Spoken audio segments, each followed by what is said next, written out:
Hello दोस्तों, स्वागत है आप सभी का। आज हम आपके बायोलॉजी से महत्वपूर्ण 200 क्वेश्चन करेंगे जो कि आपके आने वाले मध्य प्रदेश पुलिस के एग्जाम में बहुत ही ज़्यादा मदद मिलेगा। तो चलिए आइए शुरू करते हैं। देखिए आपका पहला क्वेश्चन दे रहा है कि मनुष्य के जीवन काल में कितने दांत 2 बार विकसित होते हैं। तो इसका सही उत्तर आपका हो जाएगा 20 दांत। अगला क्वेश्चन है कि मानव शरीर में पाचन का अधिकांश भाग किस अंग में संपन्न होता है। तो छोटी आंत में होता है। मनुष्य में पाचन क्रिया कहाँ से प्रारंभ होता है। तो मुख से प्रारंभ होता है। सर्वप्रथम रक्त परिसंचरण तंत्र का अध्ययन किसने किया था। तो विलियम हार्वे के द्वारा किया गया था। पेसमेकर का संबंध किससे है। तो हृदय से है। पेसमेकर का कार्य क्या होता है। तो दिल की धड़कन आरंभ करना। अगला क्वेश्चन है कि गति प्रेरक किससे संबंधित है। तो आपके हृदय से संबंधित है। इसके आगे देखिए, इसके आगे आपका अगला क्वेश्चन दे रहा है कि सोते समय रक्तदाब में क्या परिवर्तन होता है। तो रक्तदाब आपका घट जाता है। तो इसे आप अच्छे से याद रखिएगा कि रक्तदाब आपका घट जाता है। अगला क्वेश्चन है कि मानव रुधिर का पीएच मान कितना होता है। तो 7.4 होता है। रक्त में पाई जाने वाली धातु कौन सा है। तो लोहा है। रक्त का शुद्धिकरण कहाँ होता है। तो किडनी में होता है। अधिकतम पोषक तत्व रक्त में कहाँ से अवशोषित किए जाते हैं। तो छोटी आंत से। अगला क्वेश्चन है कि लार में कौन सा एंजाइम पाया जाता है। तो टाइलिन नामक एंजाइम पाया जाता है। पेट में भोजन को पचाने के लिए किसकी खास आवश्यकता होती है। तो एंजाइम की खास आवश्यकता होती है। इसके आगे देखिए, इसके आगे आपको अगला क्वेश्चन दे रहा है कि लार किसके पाचन में सहायक होता है। तो स्टार्च के। मानव शरीर में खून के शुद्धिकरण की प्रक्रिया को क्या कहते हैं। तो इसे डायलिसिस कहा जाता है। अगला क्वेश्चन है कि पाचन क्रिया में प्रोटीन किस पदार्थ में बदल जाता है। तो आपका एमिनो अम्ल में बदल जाता है। इसके आगे देखिए, इसके आगे आपका अगला क्वेश्चन है कि वह अंग कौन सा है जो मानव शरीर में ग्लाइकोजन के रूप में कार्बोहाइड्रेट को जमा करता है। तो वो आपका यकृत है। अगला क्वेश्चन है कि पित्त किसके द्वारा पैदा किया जाता है। तो यकृत के द्वारा। पित्त जमा होता है तो आपके पित्ताशय में जमा होता है। स्वस्थ मनुष्य का रक्तचाप कितना होता है। तो 120 मिमी व 80 मिमी होता है। अगला क्वेश्चन है कि दौड़ लगाते समय मनुष्य का रक्तचाप पर क्या असर पड़ता है। तो रक्तचाप आपका बढ़ जाता है। अगला क्वेश्चन है कि सामान्य जीवन काल में मनुष्य का हृदय लगभग कितनी बार धड़कता है। तो 2 अरब बार धड़कता है। इसके आगे देखिए, इसके आगे आपका अगला क्वेश्चन है कि मानव शरीर में हृदय का कार्य है तो पंपिंग स्टेशन की तरह। रक्त में लाल रंग किसके कारण से होता है। तो हीमोग्लोबिन के कारण। हीमोग्लोबिन में होता है तो लोहा होता है। शरीर में हीमोग्लोबिन का क्या कार्य है। तो ऑक्सीजन का परिवहन करना। अगला क्वेश्चन है कि हीमोग्लोबिन किसका महत्वपूर्ण घटक है। तो आरबीसी का महत्वपूर्ण घटक है। हीमोग्लोबिन का कार्य है तो ऑक्सीजन ले जाना। अगला क्वेश्चन है कि किसकी सहायता से रक्त द्वारा ऑक्सीजन ले जाया जाता है। तो इसका सही उत्तर आपका हो जाएगा लोहित कोशिका के द्वारा। देखिए, इसके आगे आपका अगला क्वेश्चन दे रहा है कि लाल रक्त कणिकाएं आरबीसी कहाँ उत्पन्न होते हैं। तो ये आपके अस्थि मज्जा में उत्पन्न होते हैं। किसको आरबीसी का कब्रिस्तान कहा जाता है। तो पलीहा को कहा जाता है। अगला क्वेश्चन है कि मनुष्य की लाल रक्त कोशिकाओं का जीवन काल कितना होता है। तो 120 दिन होता है। और डब्ल्यूबीसी का जीवन काल कितना होता है। तो डब्ल्यूबीसी का जीवन काल आपका 2 से 4 दिन तक होता है। तो इसे आप अच्छे से याद रखिएगा। अगला क्वेश्चन है कि पचे हुए भोजन में मौजूद विषैले पदार्थ का कौन सा अंग चूषण करता है। तो आपका यकृत करता है। इसके आगे देखिए, इसके आगे आपका अगला क्वेश्चन दे रहा है कि लाल रुधिर कणिकाओं कहाँ उत्पन्न होते हैं। तो लाल रुधिर कणिकाएं यानी कि आरबीसी आपके अस्थि मज्जा में उत्पन्न होते हैं। सफेद रक्त कण का मुख्य कार्य क्या होता है। तो रोग प्रतिरोध क्षमता धारण करना। मनुष्य में मेरुदंड से कितनी जोड़ी तंत्रिका निकलती है। तो 31 जोड़ी। स्तनधारी किसमें यूरिया बनाते हैं। तो यकृत यानी कि लीवर में बनाते हैं। मूत्र का पीला रंग किसकी मौजूदगी के कारण होता है। तो यूरोक्रोम के द्वारा। गुर्दे का कार्यात्मक यूनिट कौन सा है। तो नेफ्रॉन है। अगला क्वेश्चन है कि मानव शरीर के भीतर खून किसकी उपस्थिति के कारण नहीं जमता है। तो इसका सही उत्तर आपका हो जाएगा हिपेरिन की वजह से नहीं जमता है। अगला क्वेश्चन है कि रुधिर में प्लाज्मा में किसके द्वारा एंटीबॉडी निर्मित होती है। तो लिम्फोसाइट के द्वारा। एंटीजन प्रतिजन एक ऐसा पदार्थ है जो प्रतिरक्षी के निर्माण को बढ़ावा देता है। अगला क्वेश्चन है कि अपोहन का प्रयोग किस क्रिया को पूरा करने के लिए किया जाता है। तो वृक्क को पूरा करने के लिए किया जाता है।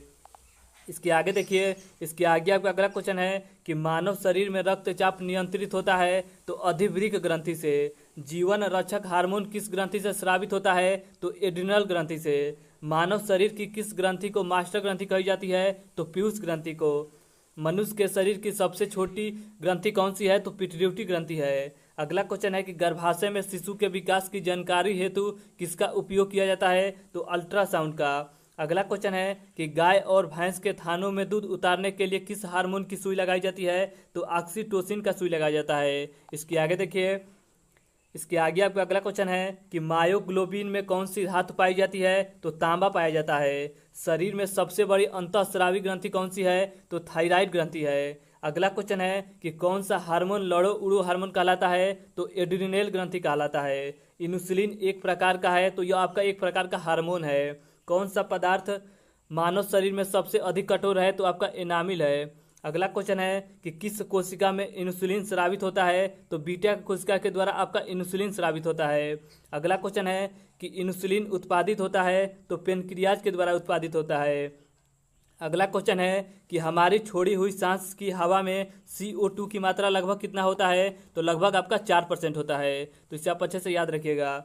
अगला क्वेश्चन है कि मनुष्य में त्वचा किस स्थान पर सबसे अधिक मोटी होती है? तो तलुए में होता है। अगला क्वेश्चन है कि मानव शरीर का सबसे बड़ा अंग कौन सा है? तो आपका फेफड़ा है। इसके आगे देखिए, इसके आगे आपका अगला क्वेश्चन है कि मानव त्वचा को रंग देने वाला वर्ण कौन है? तो मेलानिन है। अगला क्वेश्चन है कि कंडरा जोड़ता है तो पेशी को हड्डी से जोड़ता है। मानव शरीर में कौन सी ग्रंथि ऐसी है जिसका संबंध शरीर की उत्तेजना से है? तो अधिवृक्क ग्रंथि है। मानव का मस्तिष्क लगभग कितने ग्राम का होता है? तो 1350 से लेकर 1400 ग्राम तक होता है। मानव शरीर में सबसे लंबी अस्थि कौन सी है? तो उरु अस्थि है।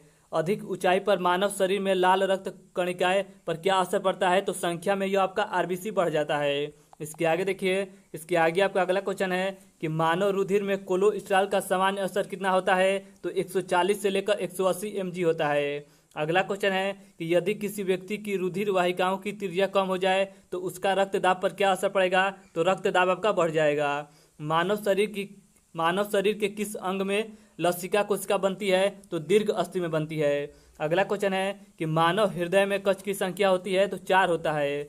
अगला क्वेश्चन है कि मानव शरीर में पैरों की हड्डी कौन कौन सी है? तो देखिए, पैर में आपके 2 हड्डी पाए जाते हैं, एक आपका टिबिया और एक आपका फिबुला हड्डी पाया जाता है। अगला क्वेश्चन है कि कौन सी ग्रंथि सेक्स हार्मोन का स्राव करती है? तो एड्रिनल ग्रंथि।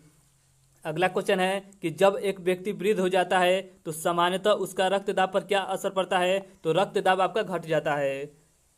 देखिए, इसके आगे आपका अगला क्वेश्चन दे रहा है कि किस प्रक्रिया द्वारा ऑक्सीजन श्वसन के दौरान रुधिर में प्रवेश करती है और उसे फिर छोड़ देती है? तो पराषण के द्वारा। अगला क्वेश्चन है कि सेरेब्रम किससे संबंधित है? तो ब्रेन से संबंधित है। मनुष्य के ब्रेन का सबसे बड़ा भाग कौन सा है? तो प्रमस्तिष्क है। कौन सा रक्त समूह सर्वग्राही है? तो आपका AB सर्वग्राही है। और सर्वदाता कौन है? तो आपका O है। अगला क्वेश्चन है कि मनुष्य में कुल कितनी हड्डी होती है? तो 206 हड्डी होती है। मनुष्य की खोपड़ी में कितनी अस्थियां होती है? तो 8 अस्थियां होती है। इसके आगे देखिए, इसके आगे आपका अगला क्वेश्चन दे रहा है कि मनुष्य के शरीर में पसली कितने जोड़े होते हैं? तो 12 जोड़ी होती है। शरीर का सबसे प्रबल अस्थि कौन सा है? तो जबड़ा है। मानव शरीर की सबसे छोटी हड्डी कौन है? तो स्टेपीज है। मानव शरीर की सबसे लंबी हड्डी कौन है? तो फीमर की हड्डी है। अगला क्वेश्चन है कि मनुष्य के शरीर में पैर की हड्डियां होती है? तो आपकी खोखली होती है। अगला क्वेश्चन है कि टिबिया नामक हड्डी कहाँ पाई जाती है? तो टांग में पाई जाता है। अगला क्वेश्चन है कि मानव शरीर के किस अंग की हड्डी सबसे लंबी होती है? तो जांघ यानी कि फीमर की हड्डी होती है। देखिए, इसके आगे आपको अगला क्वेश्चन दे रहा है कि वृद्धा अवस्था में मनुष्य की हड्डियां क्यों कमजोर हो जाती है? तो कैल्शियम की कमी की वजह से। एथलीट को किससे ज़्यादा जल्दी ऊर्जा मिलती है? तो कार्बोहाइड्रेट से। अगला क्वेश्चन है कि लंबे समय तक कठोर शारीरिक कार्य के पश्चात मांसपेशियों में थकान अनुभव होने का क्या कारण है? तो ग्लूकोज का अवक्षय। इसके आगे देखिए, इसके आगे आपका अगला क्वेश्चन दे रहा है कि शरीर में ऊतकों का निर्माण किससे होता है? तो प्रोटीन से होता है। प्रोटीन को माना जाता है शरीर का निर्माण करने वाला। एंजाइम मूल रूप से क्या होते हैं? तो आपका प्रोटीन होते हैं। अगला क्वेश्चन है कि जैविक सिस्टम में रासायनिक क्रिया की प्रक्रिया को तेज करने में उत्तरदायी पदार्थ कौन सा है? तो आपका एंजाइम है। सोयाबीन में प्रोटीन का प्रतिशत कितना होता है? तो 42% होता है। कैप्सूल का आवरण बना होता है तो स्टार्च का बना होता है। शहद का प्रमुख घटक कौन सा है? तो फ्रुक्टोज है। इसके आगे देखिए, इसके आगे आपका अगला क्वेश्चन दे रहा है, अगला आपका क्वेश्चन है कि कौन सी शर्करा तत्काल ऊर्जा देती है? तो ग्लूकोज देता है। शहद में मुख्यतः होते हैं तो कार्बोहाइड्रेट होते हैं। अगला क्वेश्चन है कि सर्वाधिक ऊर्जा प्रदान करता है तो कार्बोहाइड्रेट। अगला क्वेश्चन है कि शाकाहारी अधिकतम प्रोटीन खाते हैं तो दालों से खाते हैं। और आज का लास्ट क्वेश्चन दे रहा है कि मानव शरीर में वसा जमा होती है तो वसा ऊतक में होती है। तो आज हमने आपके लगभग बायोलॉजी से 102 क्वेश्चन लगाए, जो कि आपके आने वाले मध्य प्रदेश पुलिस के एग्जाम में बहुत ही ज़्यादा मदद मिलेगा। तो चलिए आज के लिए इतना ही। अगर आपको वीडियो अच्छा लगता है तो वीडियो को लाइक और शेयर करना मत भूलिएगा।